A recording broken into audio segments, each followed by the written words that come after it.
早幾日咧買咗呢啲好聖誕 vibe 嘅一啲頭飾，諗住過2日咧同啲 friend 咧開呢個 Christmas party 嘅時候咧係可以去戴呢一啲，感覺上咧嗰個聖誕嘅氛圍感會再出啲。佢呢個咧其實有少少咧同我買嘅時候嗰個樣係有啲唔同噶咯。我喺網上面睇嘅時候咧，佢呢一個係一啲綠色絲帶嚟噶啦，但係佢而家變咗嗰啲即係嗰啲掛橫梁嗰種嗰啲酥酥嘅材質。不過如果影相嘅話咧，其實都 OK 嘅，即係佢係綠色咁樣，好似都唔錯，好細頂，即係的色咯。跟住咧呢個蝴蝶咧，其實唔係話一定要聖誕先戴嘅，我覺得新年都可以戴嘅，但係我新年應該都唔會戴呢啲。But anyways，即係佢係一個紅色嘅 ribbon， 跟住係好似冷織出嚟嘅嗰種 texture， 就見到咧啲人咧就係將呢一個嘢，跟住咧就咁夾上去。但係其實通常應該都係會中間分界咯，一好似咁奇怪咁樣夾咗上去。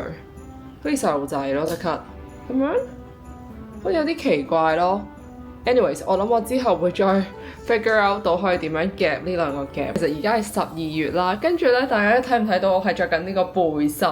因為香港實在太熱咯，完全係唔需要着長袖咯，即係冷衫啊，我啲乜嘢都暫時唔使住咯，只係需要着一個即係入邊着一件薄薄地嘅衫啦，出邊再着一件薄薄地嘅外套啦，係已經夠暖咯。唔知大家知唔知道咧？韓國咧而家有非常之流行呢個杜拜朱古力啦，跟住之後咧，我不斷都 keep on 知道有人喺度食緊呢個杜拜朱古力嘅一個麻薯，佢就係喺韓國嘅便利店入邊有賣㗎啦。跟住我真係好想食，因為我都好中意食杜拜朱古力，好中意佢入邊嗰啲脆脆嘅口感咯。跟住今日咧喺 Fresh 度咧就無意中碌到有人咧整嗰個麻薯啦，跟住我就諗住咧而家去買嗰啲材料，跟住之後自己翻嚟整，因為我太想食啦。同埋你自己整嘅話，你又可以落多啲嗰啲開心果脆脆。咁所以咧而家咧最緊要買咩咧？就係買嗰個即係土耳其嘅嗰個酥皮，即係咧杜拜朱古力入邊嗰啲脆脆入邊嘅嗰個酥皮。咁我就要去買咗呢一樣嘢先。跟住之後佢嗰啲皮啊，嗰啲麻薯皮其實基本上你用糯米粉就可以整到啦。咁所以咧我就只係需要去買嗰個脆脆嗰個絲個嘢啦。跟住同埋咧就係要買呢個開心果醬。好啦，我哋又嚟到呢個烘焙店，跟住睇下有啲咩可以買到。我見到嘅 Target 嘢啦，就係呢個，跟住之後咧，同埋買呢一個開心果醬。我哋而家嚟開始整呢個杜拜朱古力糯米糍。其實咧，我見到咧有啲人咧係會用呢個棉花糖咧去做嗰個 mochi 皮啦，但係咧我就覺得如果用棉花糖咧就好似有少少太甜，因為你本身嗰個入邊嗰個開心果絲咧又係甜啦，跟住你落啲朱古力又係甜啦，咁如果你嗰個皮都再落棉花糖嘅話咧，成件事就會好甜。我記得我有一條 Vlogmas 咧，我有同大家整過呢個芒果糯米糍啦，咁我就諗住用嗰個 formula。跟住之後就用佢嗰個皮，就再包呢個開心果脆脆。不過呢，我就會將嗰個椰奶呢就變咗做牛奶，因為好似如果落椰奶同嗰個杜拜朱古力有少少唔係好夾，咁所以呢，我就決定將嗰個椰奶就變咗做牛奶，跟住睇下出嚟個成品會係點。咁而家我哋首先呢，要整咗嗰個糯米皮先，因為嗰個糯米皮咧要時間蒸啦，咁所以咧就諗住喺佢蒸緊嘅期間咧，我就可以再有時間去炒嗰個開心果絲。不過如果其實用棉花糖嘅話咧，就真係會快啲咯，因為我見網上面嘅人用棉花糖整咧，基本上係只係將啲棉花糖整溶佢啦，然之後再加啲朱古力落去，跟住咧就可以咧變做一個非常之煙韌嘅麻薯皮。但係因為我自己本人真係唔係咁中意食啲咁甜嘅嘢，即係我中意食甜品，但我唔中意食好甜啦。咁所以我覺得如果用棉花糖嚟講，可能真係會太甜。成日咧喺啲 social media 見到咧啲人喺日本或者喺韓國咧有啲勁好食嘅嘢咧，跟住之後香港又冇人整，又冇得買咧，最好嘅解決方法咧就係自己整。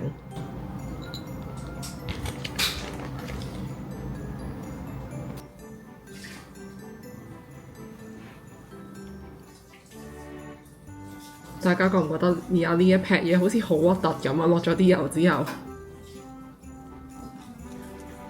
喂，而家成件事係 smooth 晒咯，大家見唔見到已經係變翻做呢個白色咯。因為頭先落咗啲油咧，咪黃黃地嘅，跟住而家已經係變翻做呢個白色，應該差唔多可以攞去蒸。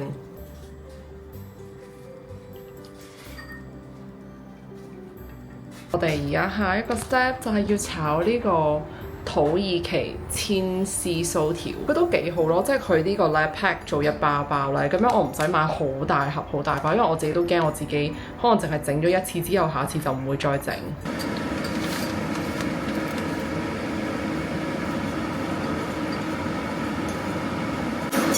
佢翻炒嘅過程咧，比我想象中耐咯。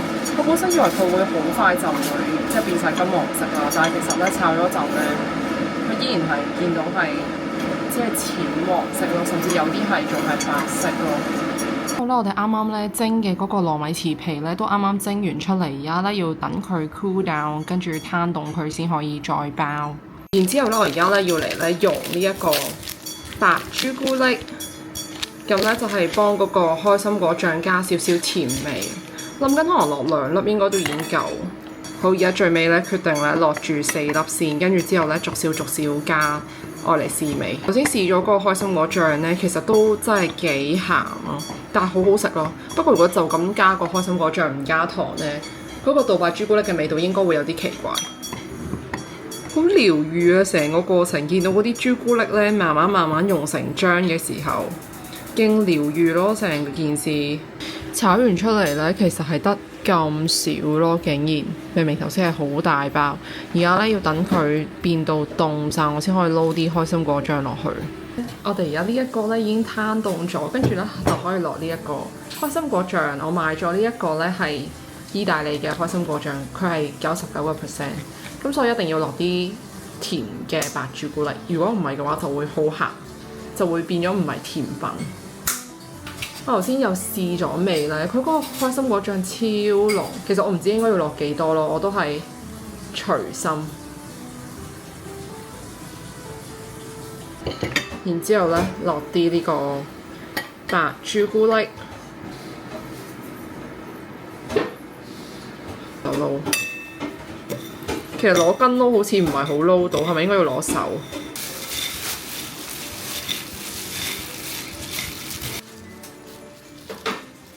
俾大家睇下而家撈到咁樣嘅狀況，我最尾係落晒全部嘅開心果醬咯。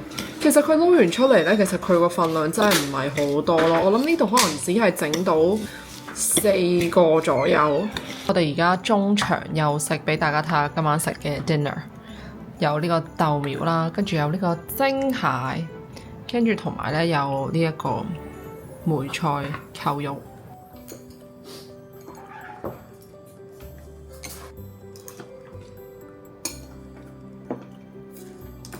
而家食完飯咧，要繼續 continue 我呢個杜拜朱古力糯米糍。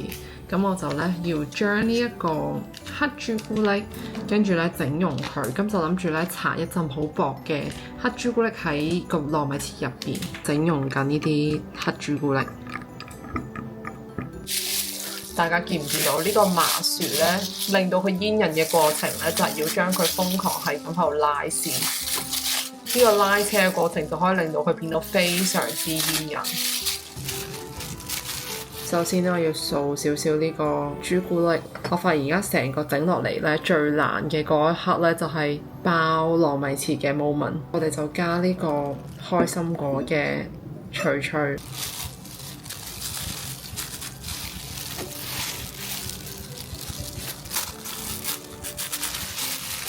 俾大家睇下係成功嘅，終於好！我哋而家準備，我哋挑戰第2粒。大家聽唔聽到嗰啲聲音？因為頭先咧將佢雪咗入雪櫃，所以咧就會有少少好似好硬嘅聲音。但係其實係因為唔想佢腍。當你包多幾個之後咧，就會熟能生巧，包得好啲。我發現係真係一個比一個包得順利。呢個好似包得有少少太薄添，不過好彩冇穿。成功我嘅杜拜朱古力糯米糍，跟住咧而家咧，我想令到佢個樣咧睇落去靚少少啦，因為而家咁好似好白，好唔靚啦。我決定要灑少少抹茶粉，等佢睇落去可以靚啲。大家有冇覺得即刻成件事係靚咗好多？所以呢啲裝飾係非常之緊要。俾大家睇下係完全一個成功啊！今次呢一個杜拜朱古力糯米糍，我哋而家嚟食下呢一個 mochi。其實我頭先已經食咗一啖喎，因為我拍咗個短片仔啦，咁所以我頭先已經食咗一啖。入邊啲餡係好多咯，係多到漏咯，跟住仲要呢個皮係好 soft，你一定要用碗盛住食咯，如果唔係會瀉晒出嚟咯。